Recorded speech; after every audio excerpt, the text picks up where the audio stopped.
इसको क्यों कर दिया, इनको ऐसा क्यों दे दिया, वो दिया। अरे भाई, जो जिस लायक है उसको वही तो दिया जाएगा। तुम भी लायक बन जाओगे, तुमको भी मिल जाएगा। और जब लायक उनको लेगो तब तुम संभाल के रख सकते हो। अगर लायक नहीं बने, दे दिया जाए तो फिर हो गया। और यही हुआ। मथुरा में कितने लायक थे? 45 करोड़ को नाम डाल दिया। एक भी कोई लायक निकला जो अपने गुरु को पकड़ के रहता, उनकी चरण शरण में रहता। जब ये लिखा बिन गुरु भौनी तरह में कोई, जो विरंत शंकर सम होई, चाहे ब्रह्मा विष्णु महादेव के समान। यानी कोई धनवान बलवान बुद्धिमान क्यों नहीं बन जाए, लेकिन भवसागर बिना सदगुरु के कोई पार नहीं कर सकता। अगर भवसागर पार करने की इच्छा से गए होते तो तुम अपनी जगह खड़े रहते। और जो भवसागर में पुनः फिर गोते लगाने गए तो देखो बाकी गोते लगा रहे हो। इन जीवों की समझे में इनको कुछ नहीं आ रहा कि हम कहाँ गए थे, फिर वहीं आ गए। अरे आज तो पहले भी फंस गया, वहीं से निकाल कर तुमको सही सच्चे रास्ते पर मालिक ने खड़ा किया और फिर तुम उस रास्ते को बोल के फिर वहीं पहुंचे। तो यही तो है कि जीव की समझ में कहाँ था। अगर वचनों को समझ लेता कि हमारा कल्याण, हमारा उद्धार, हमारा लाभ कहाँ है, वो जगह कोई नहीं छूटा। लेकिन आपने समझी को समझ लेते तो काम बन जाता। और समझाने के लिए ही महापुरुष आते हैं। एक महात्मा जी थे तो अपने शिष्यों को गुरु की महिमा और उनके जगह नाम की महिमा बताने के लिए कहा चलो इनको ले चले। तो आश्रम छोड़ के चल दिए। जब चल दिए तो जेठ का महीना था, बड़ी कड़ाके की धूप। तो दोपहरी में एक पेड़ के नीचे गुरु जी बैठे, दोनों चेहरे कहने महाराज हमको तो बहुत तेज भूख लगी है, ऐसा करो जाओ गांव से रोटी मांग के लिया। कहा सरकार ऐसे रोटी कौन दे देगा। अच्छा अच्छा। जब जाना गांव में दरवाजे पर आवाज लगाना, गुरु हमारे बंदी छोड़, गुरु हमारे बंदी छोड़, सत्यनाम साहब बंदी छोड़, ये आवाज लगा। अब ये नहीं समझ पाए कि आवाज लगाने को कह रहे। आवाज तो यही दे रहे, इन्हीं की आवाज को हम जाके वहां दोहराएंगे। हमारी तो कोई आवाज है नहीं। इसका मतलब इनकी आवाज से ही जीव जगेगा, हमारे सुनाने से नहीं। आवाज तो किसी की है, जैसे इस माइक में हम बोल रहे, इसमें तो कुछ है नहीं। हम बोलेंगे वही है, बाहर फेंक देगा।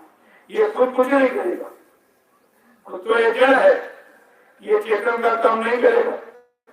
लेकिन जब चेतन अपनी आवाज इसमें डालेगा, ये आवाज सब जगह फैलेगी। बस इसका इतना ही काम, आवाज को फैलाए। इसीलिए इसको ध्वनि विस्तार कहते हैं।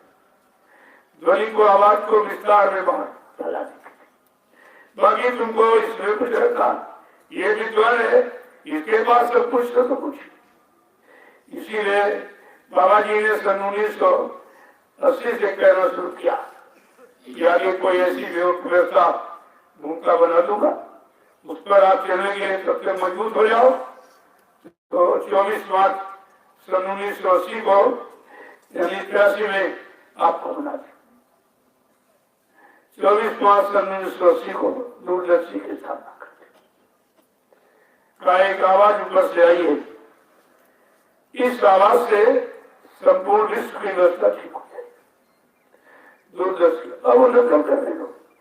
किसने आवाज सुनी, ये तो विषय उसका है, वही दूरदर्शी है, वही सारी समस्याओं से तुमको निकाल कर अलग करेगा, वही तुम्हारी बीमारी, महामारी, कष्ट, मुसीबत, आपत्ति, प्राप्ति तुमको वो से बचाएगा। वो दूरदर्शी नकल करने में बहुत मार पड़ेगी। महापुरुषों की नकल मत करो, क्योंकि तुम्हारे पास वो अकल नहीं है कि उनकी नकल कर सको। अगर अकल नहीं है तो आने वाले ये प्रेमी तुम्हारी शक्ल बिगाड़ देंगे। दूसरा सदगुरु के वचनों को तुमने उच्चारण क्यों किया? मेरा तो विषय है नहीं। तुमको तो केवल वचनों को अपने पर लागू करने का, अपने जीवन उतारने का आदेश था। ये सुनाने और गाने बजाने का आदेश नहीं था। लेकिन अब जीव बेचारा भारी मान सम्मान में फंसा है। अध्यात्म में आकर भी वही भाव उसका बना हुआ।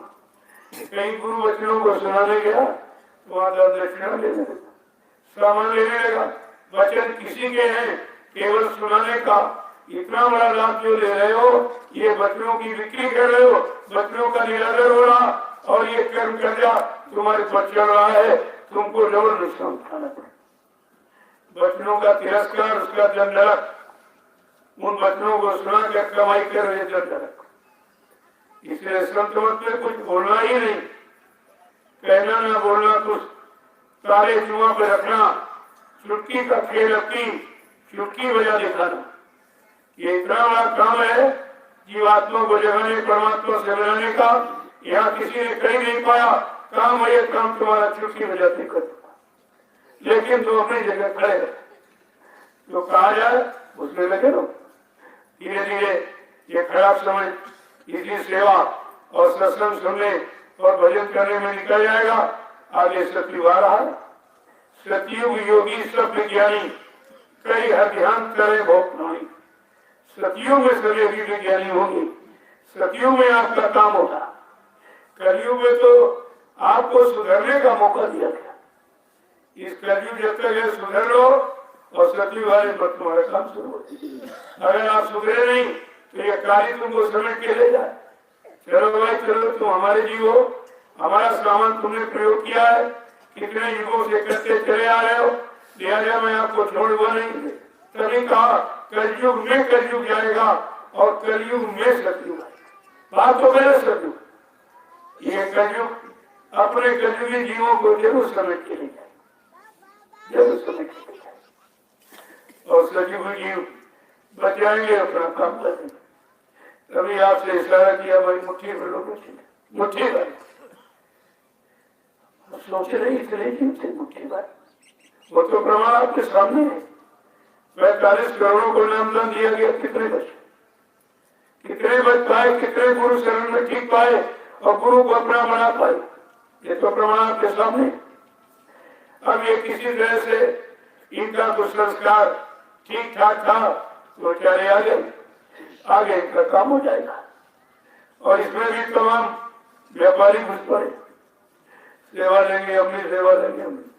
तुम सेवा लेंगे क्या करोगे? इतने दिनों से मिली सेवा ली तो क्या किया? अपना भी खराब तो सेवा भी खराब करते।